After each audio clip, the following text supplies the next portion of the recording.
What up, y'all? It's Devin Dawson. Welcome to Truck and a Story to Tell, where I sit down with some of my good friends, new and old, and we just tell stories about their journey of how they got to where they are now. Let's jump on in. Yeah, man, I swear I'm gonna pay you back one day. Yeah, you can take that to the bank, 'cause I got a song, I got a story to tell. So welcome to another episode of Truck and a Story to Tell. Today I have one of my best friends in the entire world, Mr. Mitchell Tenpenny, aka M10, aka Tenpen, aka M Dime, aka Mitchell Go For It Tenpenny. Did I miss anything? I'll take that. Oh, you gave me two new ones. I'll take it. Yeah, I know. I was like trying to see what I could come up with. That's pretty good. I love Go For It. Are you doing all right today? I'm good, man. I'm good. This is the first time I've ever done a driving podcast. Yeah, I'm calling it a truck cast. Works out great. It's pretty easy, and it's kind of like this little intimate thing where it's like, I don't know about you, but I just love driving around in my truck and listening to music, and just have some of my favorite conversations are just driving around. And so there's like it's literally all I do. It's my office. Where are we at today? Where did I pick you up? Tell the people. You picked me up at it's not David Lipscomb anymore. Lipscomb High School football field, the gridiron, the glory days. Where a boy became a man. And you got your championship ring on today? I did. I wore my championship ring for it. We did win a championship on that field, and yeah, man, just kind of started all here. You have a completely different story than most of the people I'm going to interview or I'm going to talk to in here, because you were actually born in Nashville. Yeah, man, I mean, right? Literally right here. My house is a few streets over from Lipscomb too, and I grew up down this road. This is like I lived on this road. So when did you start playing music? And obviously you played football and all that, and how did that work together? And when did you start getting that bug of like, man, I think I might be an artist or a songwriter or a singer, Dude, yeah, I don't know. It's like, I don't know how it worked for you, but it was just kind of naive and just kind of happened. Like, I thought bands were cool growing up, and I was playing football. So I went to another school right down the road from here, and I came to Lipscomb in 7th grade, and the first friend I met, his name is a guy named Jameson Roper. But we became friends, man, and he invited me over to play golf one day, and I get over to his house, and he has a full drum kit set up with a piano. Yeah. And I played a little piano, just because my uncle would teach me a little bit. God bless the broken road. Yeah, you love that song. Yep. And Jameson started playing drums, and that was the first time that I ever played an instrument with someone else playing an instrument. Yeah, that was kind of like what I did with my twin brother and Kyle and our friends. We were just like, let's just start a band, and it was really mostly to get girls. Yeah, that was it, man. Like, it was that day too. We were like, well, we just started a band, right? Yeah. So we went to school the next day, found the guy that kind of played bass, another guy that kind of played guitar, and we had a band. Learned together, and you grew together, and you wrote songs together, and figured out how to do it. 100%, and forced people to listen to us. Like exactly. Jameson's birthday party was having the whole grade over to his house, and then we played for them. I love it, dude. Come to our birthday party, and we're gonna play you a show. But it was cool, because no one was doing that at our school. Like, it just wasn't like that scene. Even in Nashville, nobody was doing. Not at our school. Like, there just weren't a lot of young bands until we got to high school, and then when we got to high school, the scene exploded. Yeah. Here, the Rockintown scene. Yeah, for sure. Exit, the Muse, all this stuff around here, and that band, that emo Warped Tour scene was in full effect. And dude, all I wanted to do was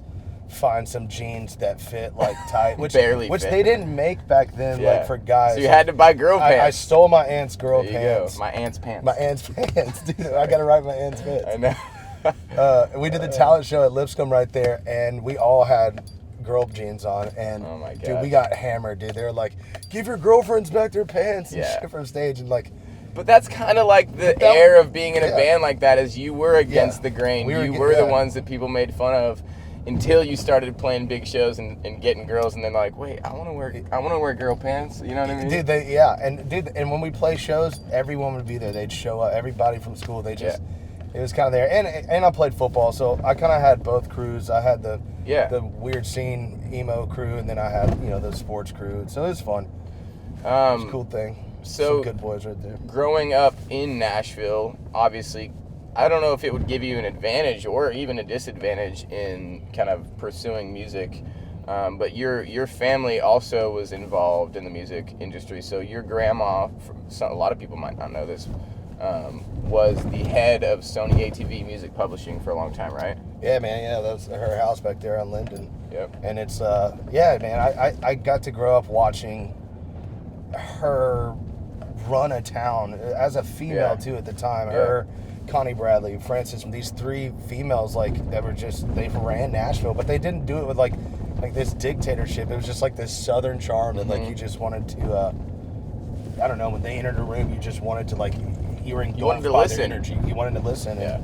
But to me, she was grandmother, man, and I was just very lucky to be surrounded by songwriters. Yeah, so you grew up around hit songwriters, and you kind of began that mysticism, and as a child, looking up to these people who are writing hit songs, and maybe a little bit behind the scenes. But how did that kind of play out for you in the early stages of wanting to figure out how to make money doing this, right? Yeah, I mean, I wish I could have used her help. I mean, she unfortunately passed before I really got into it. Because I would have loved to, but she was gone before I got a chance, and I wish I could go back and talk to her now, knowing the business more. But had I not grown up in this town, I think I would have found music. I think I still love bands, and I think I would have been in bands because I just thought bands were cool, man. Yeah. Again, to get the girl, like to hang a rock star on the wall, like that's what it was all about. But the songwriting aspect, the Nashville aspect that I have, I think it's extremely, because I was born and thanks to her and being surrounded by country music at all times. And, do you think that it's like one of those situations where you like go work for your parents and like it's harder? You know what I mean? It's like you got to work harder because you're the teacher's son or whatever it is. You know what I mean? Do you think you had it a little bit harder than somebody who just moved to town and didn't have to work even harder to gain that, the opportunity? Or I mean, yeah, dude, it's when you're going to these publishing meetings and stuff for the first time, and they do know your grandmother. They know your grandmother. Then you're just the kid that is Donna Hilly's grandson. Like, oh, this is Garth Brooks' daughter playing music, or this and is, you have to battle that. You have to battle that hill of almost like proving yourself even more than somebody without a preconceived notion of what you come from. And so you ran into that when you were starting to sign deals, and people were like, oh, okay, well, I'll take a deal, even though I know your grandma was in the industry. But then you really had to take that shot and say, like, yo, I'm doing this like on my own accord without help, and like you kind of had to overprove yourself. Yeah, because no one would sign me. I couldn't get a deal, and ended up meeting this guy in California and starting my own deal just because no one would do it. Yeah, so that's one story that I really wanted to zoom in on. This is we went and hit balls at the range the other day, and then we sat down and like had a beer, and like I had never really asked you about that story of how you got an investor and how you kind of broke through that wall when no one would want to sign you. And that's kind of, it's got these really cool parallels to Tim McGraw's story and why I wrote I Got a Truck, because nobody would sign him either, and he had to go a different route than the normal way, and the's no right way to do it. You know what I mean? And so everyone has a different story. So you were working construction at the time or something, right? Yeah, I mean, working construction for this guy. I mean, in fast story, he built the studio for the guy out in California. The guy that you were working construction with knew a guy in California that he had built a studio for. Yeah, and had talked to him and said, hey, man, I know you live in Nashville. If you ever find a guy down there, or a girl that you think's really good, like, fly him up here. I'd love to talk with him and see him. So he did that, and I had never been to California. Like, flying in planes was very rare for me at that time. So like, you were talking to the guy that you were building a house with, doing construction with this guy, and he's like, hey, I know this guy in LA, who's kind of an investor, and he's looking for artists. Like, are you down to meet him? And it's almost one of those things. Yeah. It was almost one of those like water cooler conversations. I was in the rooftops, like literally putting in insulation. Where you just don't think anything's going to come from it. People are just talking, and then you're like, I mean, yeah, I'd love to meet him if it's a thing. That was it, yeah. And then he said he was producing a record for Casey Weston, who was on The Voice, and Larry Stewart, who was Restless Heart, was doing the harmonies. But he was like, man, I'd love to try you out, just do some harmonies. So I was like, yeah, sure. I came over that day, sung, and he's like, okay, would you like to meet Nashville? This guy? In Nashville, yeah. Okay, and then he's like, all right, after work, I came over and sung those, and then he goes, okay, I know what you're doing. Yeah. Like, you're good. And so then you kind of got hooked up with this guy in LA, and he said, come on out, I'd love to meet you. Yeah, I landed in LA. He called his entire town over to his house. He just loves music. He's just a fan of music, and he had me play almost like a showcase without ever meeting me for his entire town in his massive mansion.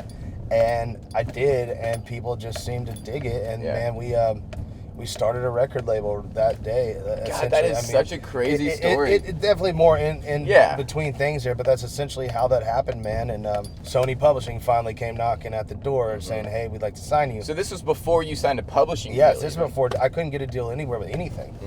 And they said then one person believes, and then everyone wants it. Then everyone wants it. And then, but that was always my dream to be a writer, but they didn't want to sign me with this weird deal I have out in California. Right. Man, I called up Matt, who's my investor, and looked, and just like, it was the hardest conversation. Like, man, I'll give you everything. What do I have to do this? I just want to be a signed writer. And so, and he straight up said, brother, go do it. Everything, didn't ask for nothing, man. He just said, go do it.